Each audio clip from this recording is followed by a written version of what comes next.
Hi, this is Jacob Anderson, and this video is about inspecting your control sheave and your control sheave bearing. The control sheave bearing is the smallest bearing in the headstock, and it can go out really without warning. The size of the bearing is this here, just very, very small. So inside are tiny little ball bearings, and they can seize up. So it's no surprise when a control sheave bearing goes out on you. Lots of damage can happen once the bearing seizes up. Usually the little clip and the roll pin will fly off and disappear under your motor, so you might lose one or both of those.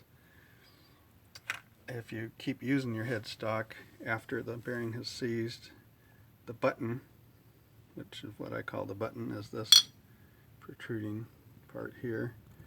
The button will be turning and grinding on your speed control quadrant, and here's an example of somebody that kept using it despite all the metal on metal grinding noise and wore the button down to nothing.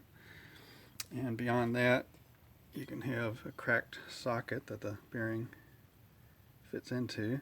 This is not only cracked, but it's spread wide.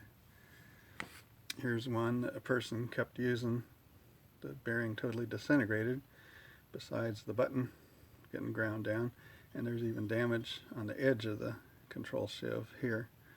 So you have to evaluate whether you can even save the control sheave. See, the keyway was split open also. But other common problems with control sheaves is the keyway itself can be widened from this kind of motion with the key in place, and the key itself can be damaged, so you have to look at these carefully. But if there's not too much damage, you can replace the control sheave bearing, which I sell and have separate videos showing you how to do it. The people that buy the buttons from me get to see that video for free. But this here you'd have to junk, depending on how much is left on the shoulder. Might have to junk this one. If there's any wear in the keyway, actually this one I can look at and tell there's quite a bit of wear on that one. If there's too much wear, you'd probably be junking the control sheave. But this is a brand new one. This is what one looks like. If you have that much damage, just buy a new one from Shopsmith. It comes all in one unit like this. Here's one that was broken off, snapped off the body. So I've seen all kinds of damage when they've disintegrated, like this one here. This is what it might be left over laying again underneath your motor. The button with the core of the bearing still attached. So I do sell these bearings, and you can get just the bearing, or you can get it with a new button installed. And when you buy it with the button, you get the clip and roll pin too.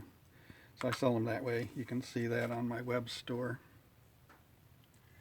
So here's the address for my website. There you can access my YouTube videos. You can find out how to ship your headstock to me for repairs. You can send just internal components of the headstock to me for work. You can buy parts from me through my web store, accessible there. Lots of information there, so please take a look and see what I have there. All right, thank you.